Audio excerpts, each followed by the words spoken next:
Some new pictures and video showing a horse trotting through an East Texas town without a rider, doing so at times in the middle of the street.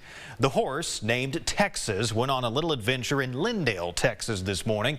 Officers responded just after 7 a.m. to reports of a brown and white paint horse loose on Jim Hogg Road. The horse could be seen going through an Exxon parking lot and down Joyce Street before police eventually caught up with it.